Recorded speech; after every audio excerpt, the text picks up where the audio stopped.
All right, and now Michelle Carpenter is going to introduce our speaker today. Michelle. Hi, everybody. Hope everyone's doing well.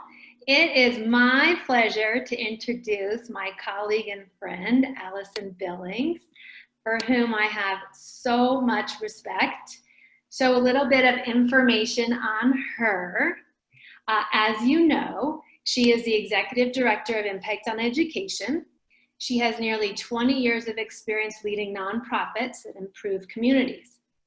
At Impact on Education, Allison is responsible for providing leadership to enhance program excellence, broaden community involvement, and advance initiatives through advocacy efforts. A really important part of Impact on Education is that they address economic and learning barriers that curtail success. So her work touches over 31,000 local students and 4,000 educators annually to address economic and learning barriers that can curtail success. They also work on promoting innovation in education and fostering excellence in instruction. One example of that work is the Crayons to Calculator program. So many of you know so much about that, which was instituted several years ago with Rotary seed money, and it's still supported by Rotary volunteers. This program arms 11,000 local students with school supplies every August, which is amazing. And during the pandemic, they were able to fill and distribute 3,000 backpacks full of basic supplies so the kids could really still learn at home. I hope Allison's going to talk a little bit today about some of her additional efforts that include instituting a critical needs fund for which Impact on Education raised $500,000. They're also partnering with BVSD Food Services to address food insecurity and to distribute over 300,000 meals to Boulder Valley School District families and gift cards to supplement those meals. So Allison, take it away. It's really an honor to have you here today. Thank you, Michelle. Good to see everyone. And I appreciate you having me here. I think maybe we should just let Michelle do my job because she did such a lovely job of summarizing all the great stuff Impact does. But let me pause for just a second and thank Michelle individually. She is, as you all, I hope know, just a gem of an educator, and there are literally thousands of kids in this community who benefit from working with her, and she is a wonderful, we are just very fortunate. I think to myself, at least weekly, how lucky we are to have Michelle Carpenter in our community.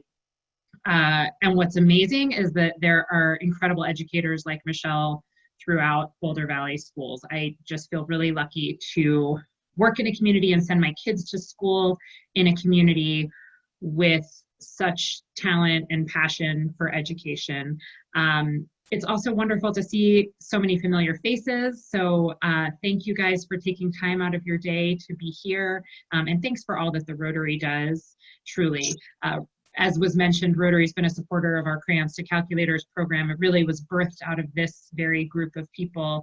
And that's one of our longest standing programs. So we are indebted to you all, but I don't know that everyone knows the full story of what Impact on Education does. So my hope today is to share a little bit more with you, just overview of Impact on Education, the work we do, and then specifically I'll shift gears and tell you about our response during the pandemic and our plans for the upcoming school year. So we were founded as an organization back in 1983, so nearly 40 years old, and our mission is really simple. We exist to support all students in the school district. Michelle mentioned that's 31,000 students. There are 56 schools. They span 500 square miles. So it's a large and diverse school district. About 20% of our students pre-pandemic, about 20% of our students receive free and reduced lunch. We've got another good percentage there of folks who are truly paycheck to paycheck. So there is a lot of need in our community, and 1 in 4 students is kind of barely scraping by. And our programs provide the supplemental resources not just for our low-income students, but for all students who face barriers to their education, because our vision is really a place where each student realizes their full potential and where we create lasting change through the investments that we make. Impact on education, we raise well over $1 million each year that we allocate directly to support these local students.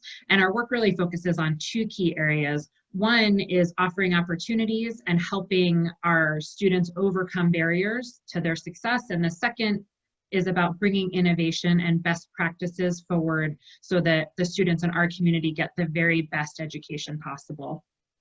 As an organization, we're deeply committed to equity, and we work hard every day to identify and address systems of inequality that might prevent students from accessing everything they need. We fund those barriers so that they get broken down, frankly, and that all students can achieve their potential.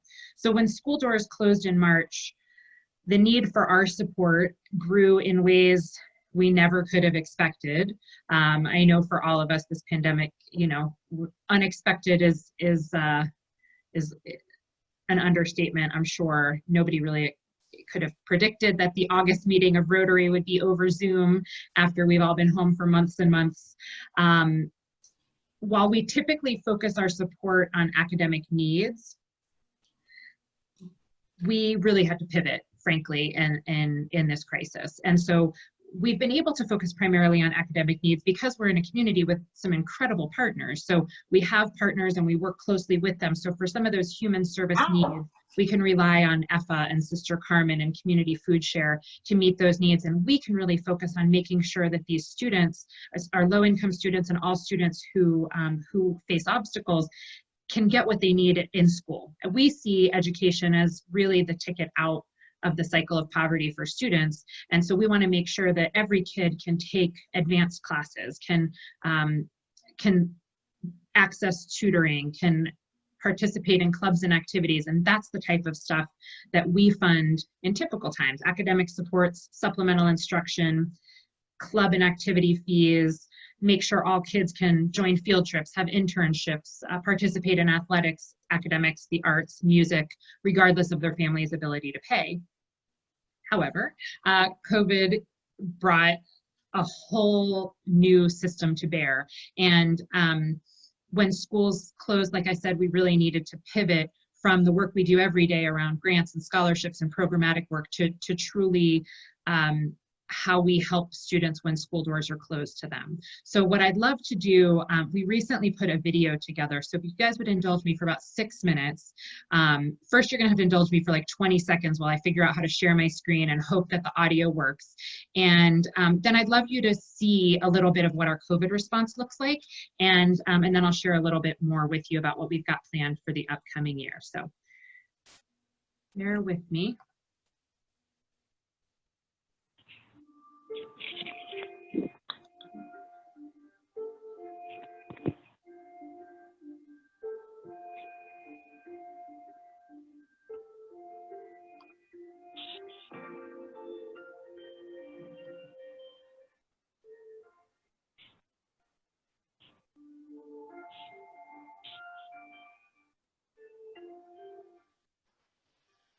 We actually have quite a bit of need within Boulder County, even if people outside might have the image of Boulder being entirely a place of wealth or comfort.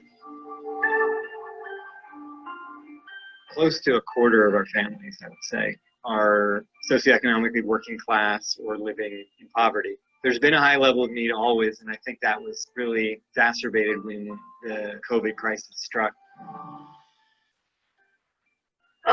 It was really stressful. Actually, like a couple weeks ago, I got like a headache, really strong headache. Then I went to the hospital and they said it was a stroke. I lose my job. Everything closed. The school's closed. So I get a lot of stress.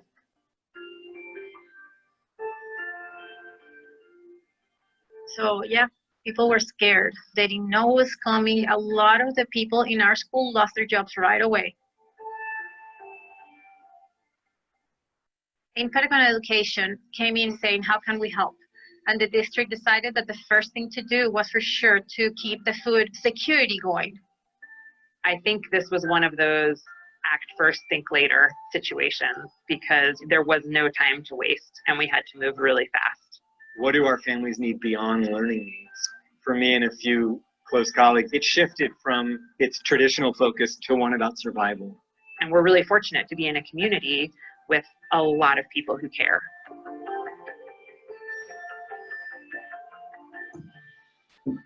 First, I love my job. I love what we do. We do food deliveries every Tuesday and Thursday. No questions asked. You don't even have to be part of the district to get food. So you just show up, you tell them how many bags you need, and they will just put them there for you to grab.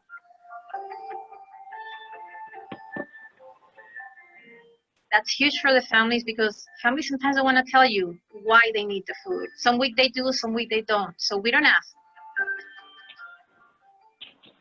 Community liaisons like Fabi said, how can I help? She found the families who needed her most, and she has spent this entire time driving in her car to visit families and bring them the essential supplies that they need and make sure that every one of those students knows that their school has not forgotten about them and that their school community is still here for them.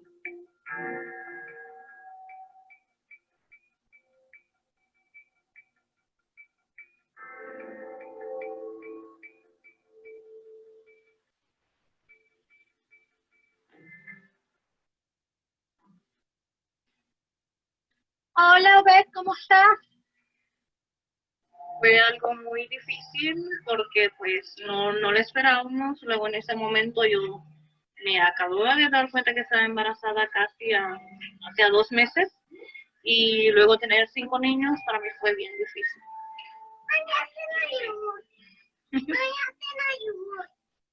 I'm very worried of schools not opening for the physical, emotional, and mental safety of the kids. It's very hard on parents. I'm a mom, and I've struggled with my son too for the home learning.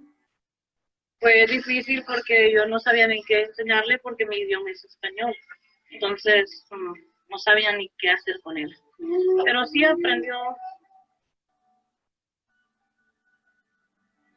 The truth is we have students and families who come to school with very little and are very, very reliant on the services that they get inside these school buildings.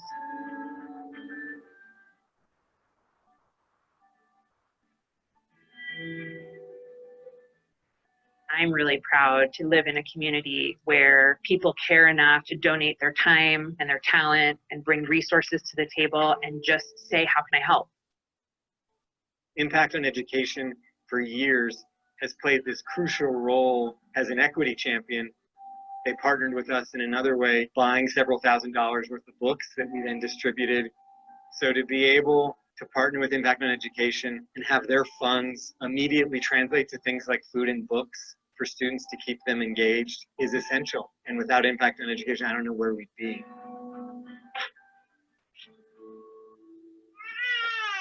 Pues a mí me afectó mucho, Fabi, porque perdí hasta mi trabajo. Pasé 2 meses yo y mi esposo sin trabajo. Y prácticamente todo este tiempo que me ayudaron ustedes, o sea, fue una gran ayuda para mí y para mi hija, pues. El internet que tengo, las 5 que tenemos son del distrito.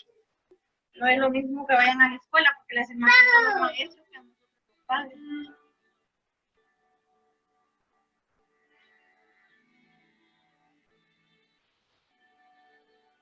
The only way to change societies, to change futures, and to really help is through education. We know for a fact that a hungry kid can learn.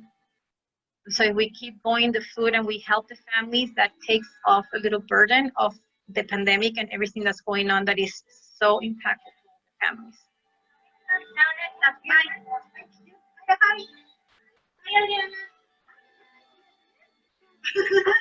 And that's how impact on education is an important part of this puzzle, because with their money, with their help, that we have been able to keep this going.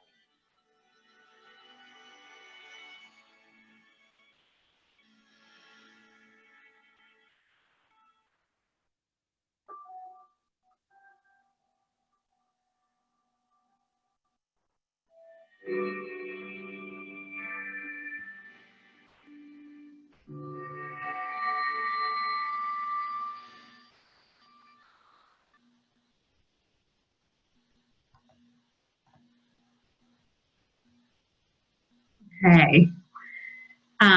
Thank you guys for indulging me. They say there's a little bit of me, but it's important to kind of see the faces of the folks who have really been on the ground doing the work, like Fabi.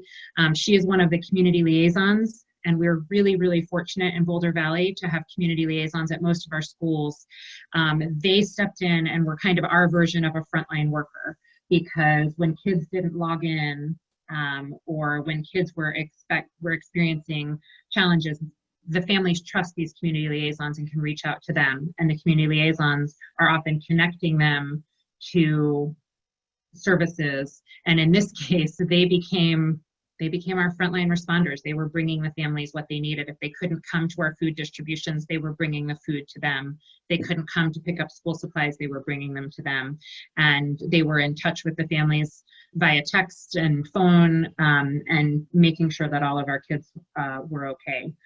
So far, this critical needs fund that we raised back in the spring, we've allocated $100,000 to support BDSD food services distribution. They were able to also get some funding from the USDA to make that program whole. Michelle shared a slightly older number. We're north of 500,000 meals that we have provided to families in need and students. I mentioned the grocery gift cards. I think we spent about $50,000 just making sure that, in addition to the food, that our families who were in crisis were also able to go out and get personal hygiene products, cleaning products, other basics at the stores as well. We provided about $10,000 worth of books to students. Already mentioned the books we provided. And typically we do crayons to calculators at the start of the school year. We provided about $100,000 worth of school supplies in March, specifically to our elementary school students, because some of our families, have plenty. You're looking at some of my supplies for my kids. Some families have next to nothing. So provided school supplies and backpacks in the spring.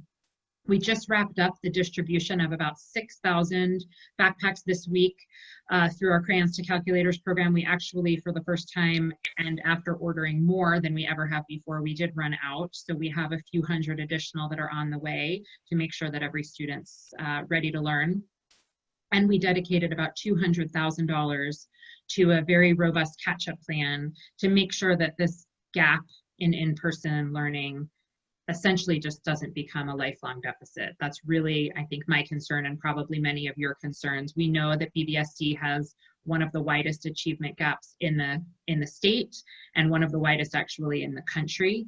And I think we're all very concerned about, if you were, I have said many times, if you were kind of evil and sinister and trying to figure out how to make that achievement gap worse and how to make it worse and less equitable, this is the situation you would dream up. You would dream up, okay, great, then let's have all the affluent kids, let's just have them at home with their educated parents and their, fridge stocked with whatever and all the supplies they need and ability to hire private tutors and supplemental resources for their kids. And then let's take the other kids and, let's put them in a home where there's 5 of them sharing a bedroom and, no internet access, and the parents are just desperate to figure out if they're going to get evicted.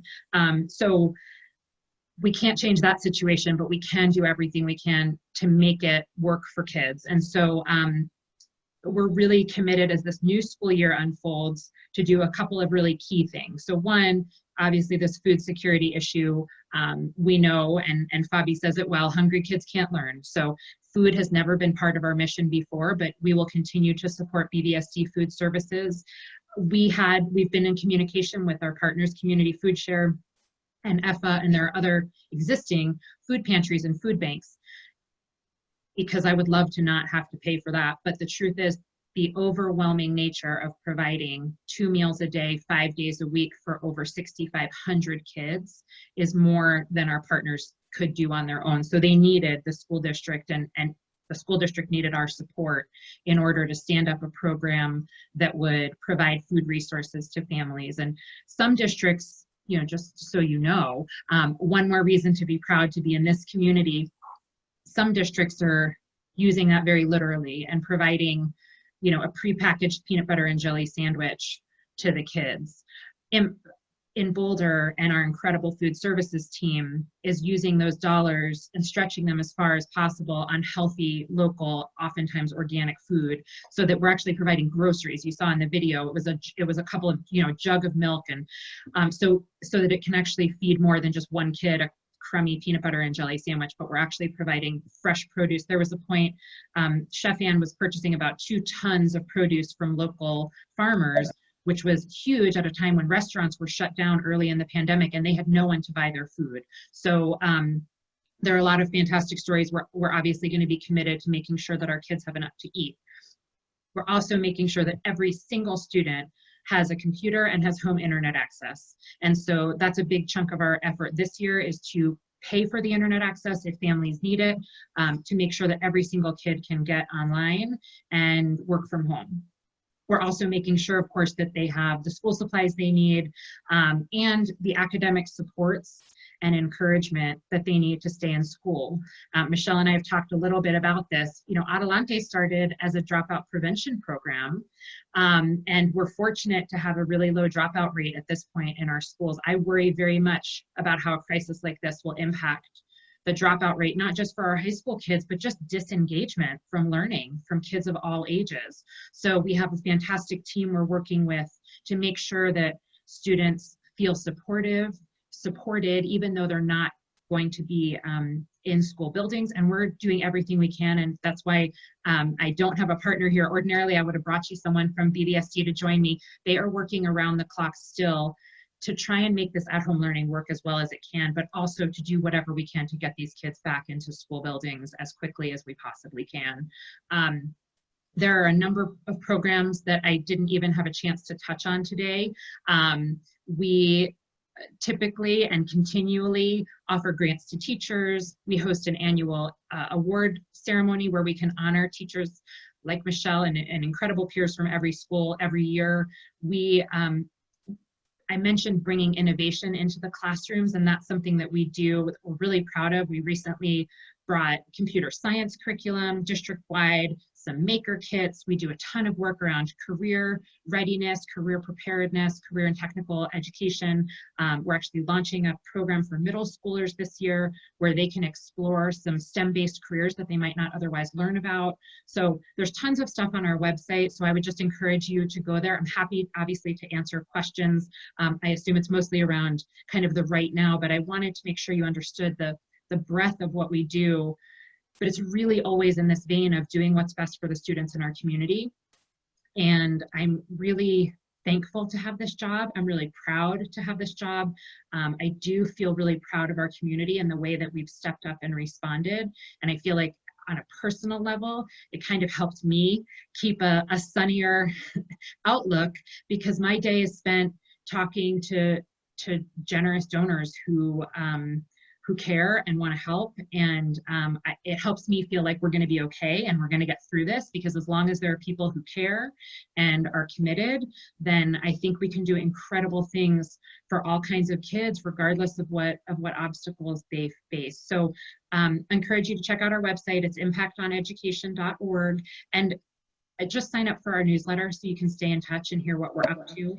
You're also welcome to email me anytime, call me. I'm going to put my contact information in the chat, and I would be happy to talk offline with all of you. But for now, I'm just happy to answer questions and try to provide a little bit more information. And once again, just want to thank Michelle for inviting me. Thank all of you for joining and for all that you do. I know Rotarians, at their very nature, care about education and value it, and I'm proud to be here with all of you.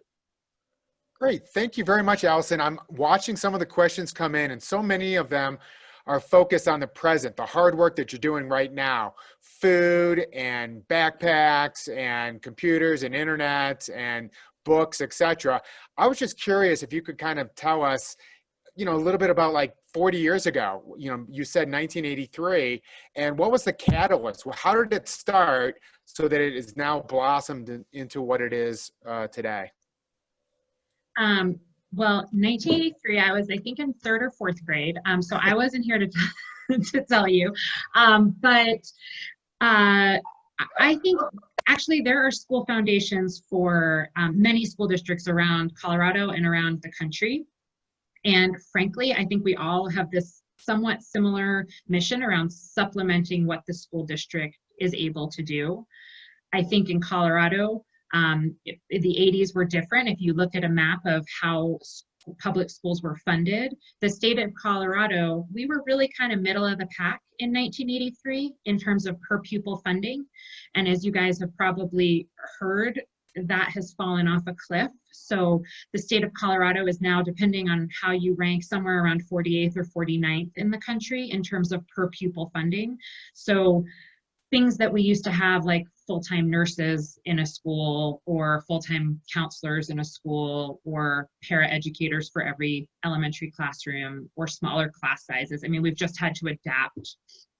And that's really, the purpose of what we do. There are things, and Boulder is wonderful about passing at the ballot box. But we are pretty well maxed out in terms of the supplemental ways we can tax ourselves as a community to supplement our public schools. So we do the above and beyond, and a lot of times it's also the those individual students and the barriers that they might face. So if a school, if parents can't pay for field trip fees, or even a few of them can't, we step in and make sure that field trip can still happen because we'll cover the costs for things like that. So same with sports teams. It shouldn't be, more of that burden in the past 40 years has shifted to parents and families, which works fine if those parents and families are able to take it on. Doesn't work so well for the parents and families who are barely getting by.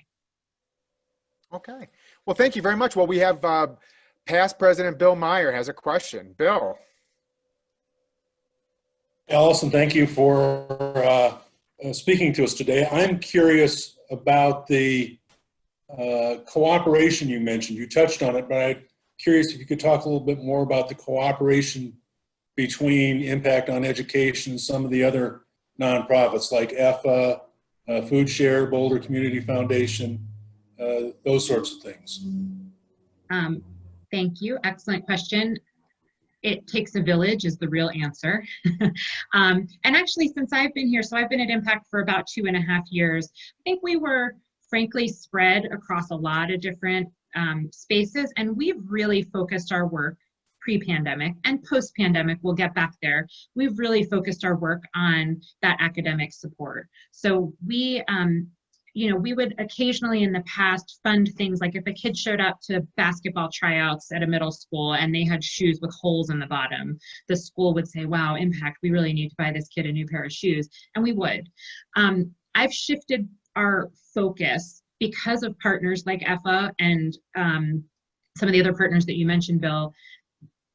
Frankly, they're in a better position. Most likely, if a kid shows up at school with shoes that have holes in the bottom, it might just be that it's like a kid, making a fashion statement. But more likely, it's because there's other stuff going on in their household, and their mom might be having a mental health crisis, or dad might be out of work, or they might be in an unstable living situation. And frankly, groups like EFA are much better positioned to case manage and help that family universally. So we've sort of stepped away a bit from filling those kind of human service needs, I guess, because case managers are just much more equipped to deal with the full picture. And where we've focused is to make sure that that kid doesn't fall behind in his studies, that he's got supplemental math instruction. So really on the academic side, we want to make sure the promise of public education, right, is that it's equitable and that all kids are going to get an excellent public education through our public schools, and they're going to go on to become productive members of our community. So that's our unique lane and focus is on the academic side. Like I said, the crisis has just caused us to pivot a little bit, but still it's, we're feeding them not because it's our end goal to make sure all kids have food, but we understand that kids are not going to learn without it. And our partners need us to step in that way at this time. Post-pandemic, though, what you'll see is the Impact on Education is really funding making our schools as good as they can be for as many kids as they can be. So career education is one that we don't do very well. Historically, we're really good at, frankly, at sending kids off to good colleges. And we've made a reputation of that, and that's great. And that works for a lot of our kids, but it doesn't work for everybody. And it isn't for everybody. And so for those kids where it's out of reach or where that's just not their path, and we don't do a great job of connecting them to other opportunities other than four-year colleges. And so we've spent a lot of time recently working on how do we do a better job so that we're a more well-rounded school district that's preparing kids for all kinds of careers of the future, and helping them understand the variety of options that await them. Thank you. Great, thank you very much. Lena and John Kotke. Allison, this is John Kotke. Early in your presentation, you had mentioned that impact on education typically raises over $1 million every year, which is very impressive as a person who's been involved in fundraising in the community over the years. Can you break that down for us? I mean, what are your primary sources of funding, and particular, how much of that just comes from, private donations? I would be interested in. And then I had a follow-up question later on, so I'm just going to ask it now too, because I don't understand the technology. But how do you provide internet access to the homes that don't have it? Can you just deal with a hotspot, or I don't know how that works? Sure. So first, our budget is about 70% is individual donations. So about 70% of our money each year comes from individual donors, and they range. I mean, we got $3 gifts to $30,000 gifts. So we are that's where the bulk of our funding comes from. We have some business corporate partnerships. That's probably about 10% or so, and then we get grants from other foundations as well. So when we have specific programs that we can align with other foundations, we bring in partners. Like the Buell Foundation is very concerned about early childhood, so we partner with them on our Summer Shuffle program, which is a partnership with Boulder Housing Partners, where we bring early childhood education over the summer with the hopes of getting those kids enrolled in preschool. And so we co-fund that with the BHP Foundation and Buell Foundation, as an example. In terms of internet, it is a patchwork solution. There are homes where we provide hotspots. There are homes where we can help people get online. Comcast has a program called Internet Essentials that provides internet access for $10 per month to families who qualify, but it's mostly like any kid who's eligible for free and reduced lunch is therefore eligible for that program. So Comcast was a big part of the solution. And the final part of the solution I'll share, because I think it's a pretty interesting story. The Chief Information Officer at BDSD, Andrew Moore, had been working for a while for a company called Livewire. And they're a startup internet company. And they came up with this plan where they could use school buildings and allow Livewire to put, I'm going to call it an antenna because I'm not enough of a techie to know what it is, but let's say an antenna on the school building. And they would allow Livewire to sell their excellent internet in the community around the school in exchange for providing it for free for families in need. And so we had piloted that in one school, and Andrew had been working hard, and he and I had been talking about how do we expand this program further, and can we get it in more schools? And the school board wasn't so sure, and administration wasn't so sure. And the crisis hit, and we said, yep, we're going to do that. So the school board thankfully took that model that we had built and expanded it in 7 additional schools. So now for the neighborhoods around those schools, our families in need can get their internet through Livewire. So that was part of the solution too. So it's a real patchwork.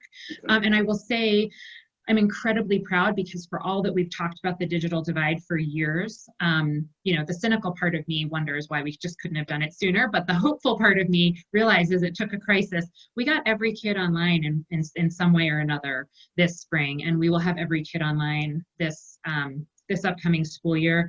The exception to that is up in the mountain communities. That's the hardest part to reach. So for families up in Nederland in particular, in that area, some of those kids have to actually drive to the school and get Wi-Fi in the parking lot, which is not ideal, but there are probably about 50 households or so that still aren't totally served. But out of a district of 31,000, I think we can still feel really incredibly proud to have so many families that we brought online. About 1,500 families didn't have internet access at home on March 12th. Congratulations. Thank you. That's great. Great. And in the same theme of technology, Marcia has a question. Marcia, would you unmute yourself and ask your question?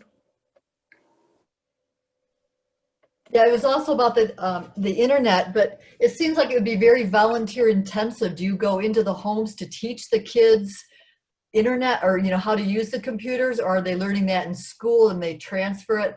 When you say kids, I'm thinking elementary to middle school, so I'm not sure what age group you're talking about too, but are you part of that learning process of how to access the internet and use a computer? Great question and great background. I love it. I thankfully we've as a foundation, we really partner super closely with the school district, and so BDSD's IT team, they're our partners in this work, and so they are physically going out to schools, getting the internet set up in many cases. And the same with the Chromebooks. We've made sure that every kid has a device at home. And we had enough in BDSD at the start of the crisis where it was going into elementary schools and taking like Chrome carts. They have these carts for those kids. Thankfully, last year was the first year that BDSD launched a one-to-web program. So kids in 6th grade and above have a school district issued laptop computer, a Chromebook. So that meant we really just needed to solve for the youngest kids. In terms of computer. And believe it or not, all but our very youngest learners usually use computers at some point during the day. So it wasn't all brand new, but there is some onboarding, and there was a lot that was done this summer so that for the upcoming year, it's more consistent. In the spring, it was a bit of a patchwork from BDSD in terms of which platforms people had to log on to. It's kind of like when you have a Zoom meeting and a Microsoft Teams meeting and a Google Meet, and then somebody throws you a WebEx. That's kind of what our school platforms looked like. So the district has spent a lot of time streamlining that so it'll be much easier for parents and for students to log on, and they're all using a platform that makes sense for their age group. So our youngest kids are using a platform called Seesaw, which is really designed for young learners and very kind of kid oriented. And then we have Schoology for some of our middle grades. Anyway, it will work far more smoothly this year than it did in the spring. Yeah, thank you. Hey, Sue Deans, you have a question. Sue.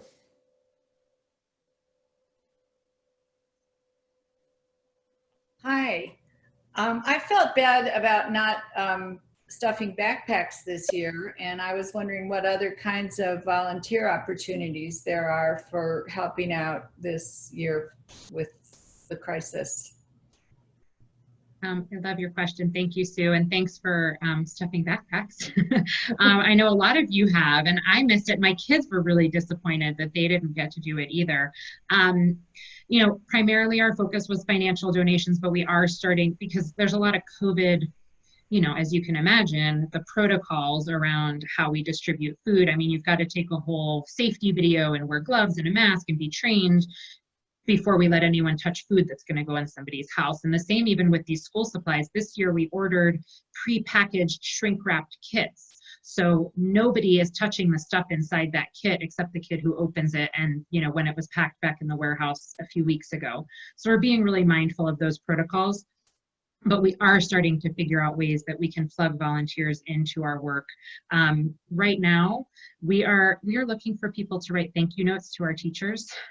We are looking for people to, I actually just had a little list in front of me. We have a handful of things you can do from home. We have people, actually, I moved this off my desk because I realized it was kind of ugly in the background. These are 60 cloth masks that were dropped off at my doorstep. So we have people sewing masks for kids.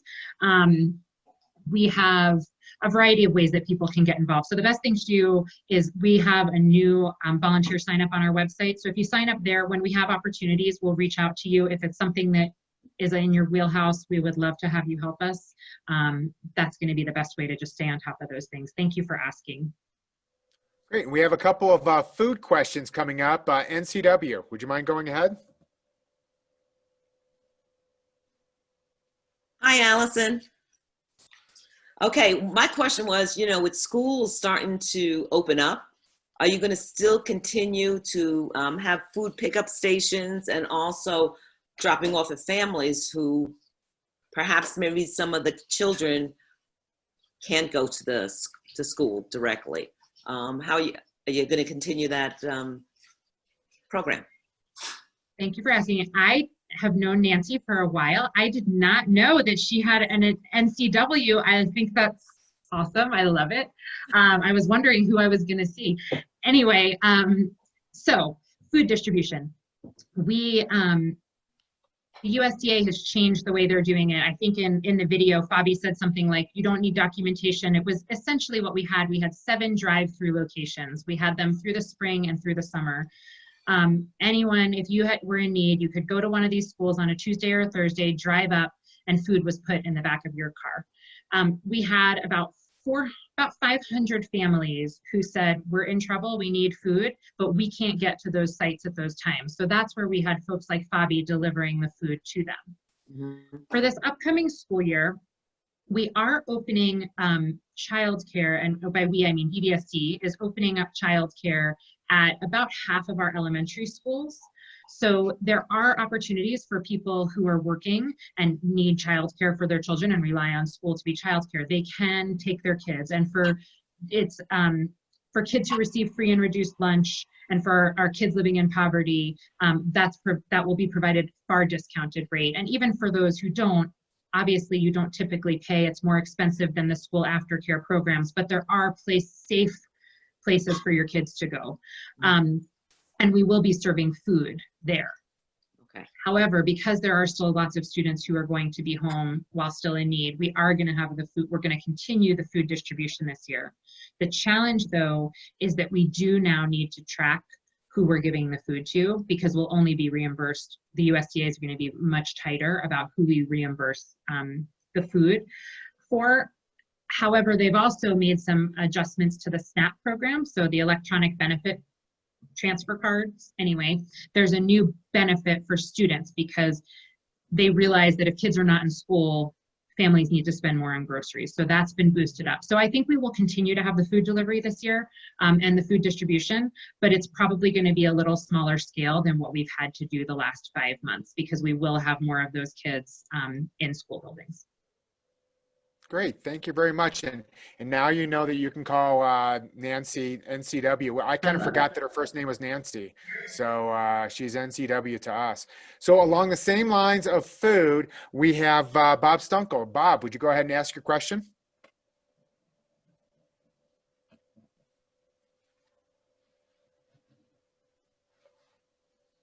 Bob, are you there? He is there, but he is muted. Bob, unmute yourself. Bob, you gotta hold. Finally, I've been working on it. Allison, you've already responded to Bill Meyer with regard to collaboration in terms of these services. I heard you use the term community liaisons. Is that an ongoing service, and who provides that service and that collaboration for these various areas of services, like even childcare, as you have just mentioned?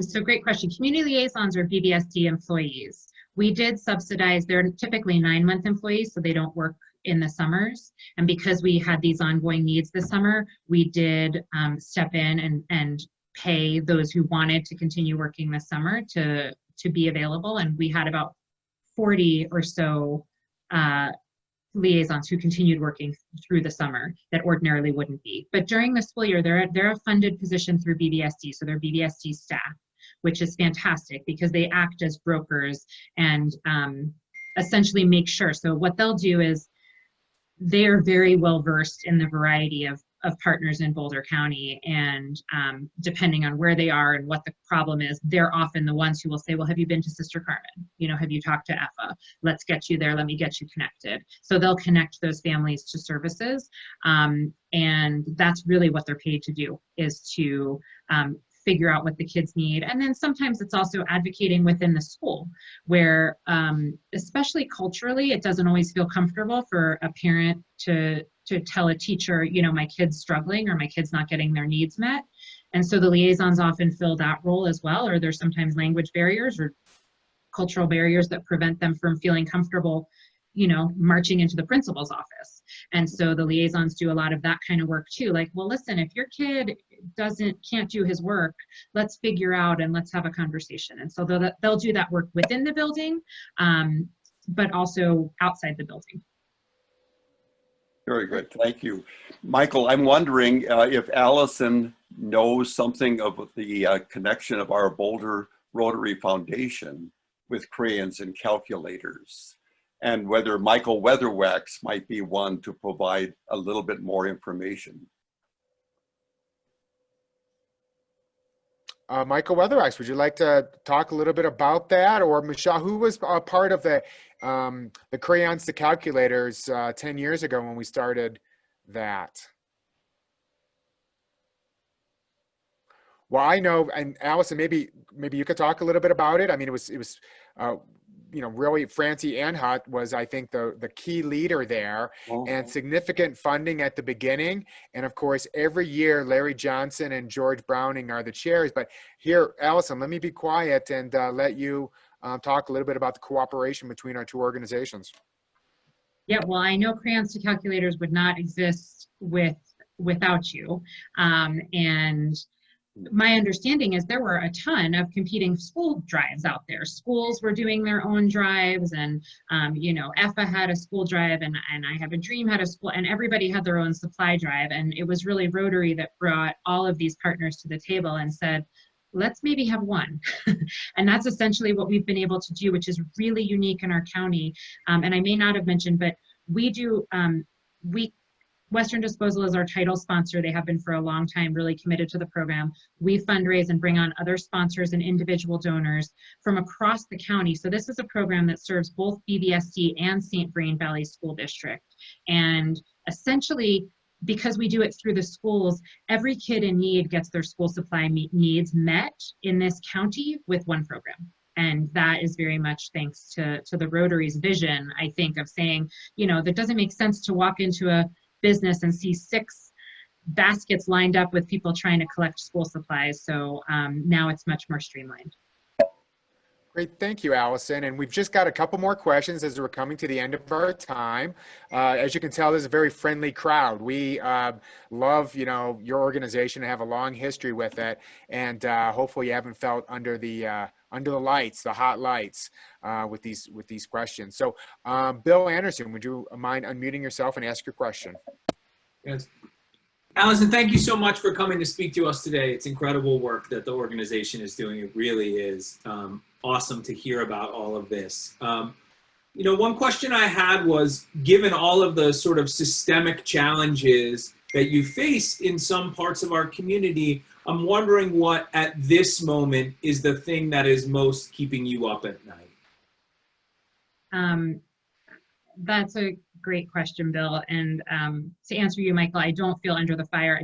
I'm happy. I would stay on all day and talk about the great work we do. The thing that keeps me up at night, Bill, is it is that kind of piece. Just like that this is this evil, not that it's a plan, but that this is going to be the thing that drives a wedge in our community between the haves and the have-nots, which is already a big wedge, and it makes it worse. And I think this crisis has kind of exposed 2 things. It's daylighted to many people the inequities that exist. I think it's very easy to live in Boulder and not see poverty. And I think a lot of people kind of don't realize that it's here. Or they think, and Ari mentioned that in the video too, you know, you just have this perception of Boulder as this place of affluence, and it's not entirely that way. So I think it's daylighted that. But I think at the same point, there's also there's this kind of privileged underbelly. And I'm a parent. I have twins that are starting the 7th grade this year, and I don't know how great things are going to be. I will tell you, I feel far confident that things will be far better this year than they were in the spring. The spring was pure crisis. But nonetheless, it's not optimal, right? They're not gonna grasp everything that they probably would in a typical year. And my daughter, who plays basketball, is not gonna get to play indoor basketball tournaments against teams from all over the state, right? Like, they're missing out on all kinds of things. But our family is in a position to watch over them really closely, to make sure that they're not falling too far behind. My husband has a PhD in economics, so I'm pretty sure he can handle the 7th grade math tutoring that might be needed in our house. I have a 7th grader. Can he help with his math? Yeah, sure. We'll start it. But I just worry that this is going to make an already big divide worse, and that our work to really, and I feel like, you know, we all want, probably more than ever, we're more aware of the inequities and more aware of the importance of being a more equitable system. And yet, because we're at home, it's really hard to do. And that's what keeps me up, is just worrying that this problem, which was already a big one, is going to be a lot harder to solve. Great. Thank you very much. Jean Lindnicke, do you have a question? Yes. Hi, thanks for coming. I have a question, and I think you just kind of touched on it a little bit. I've been hearing a lot about pod teaching. Is this just an independent offshoot, a private independent offshoot because of the pandemic, or is it available for kids that really need your additional academic support? Great question. So pods it's kind of this generic term that parents are throwing around, and people, I think, are doing it very, you know, there's a range of what that looks like. But for working parents with kids at home who are trying to figure out how they're going to make this work, and frankly, we have been kind of scraping it together, and I would not be surprised if you see one of my kids, because the printer is here, so sometimes they pop in, and that's just become our normal.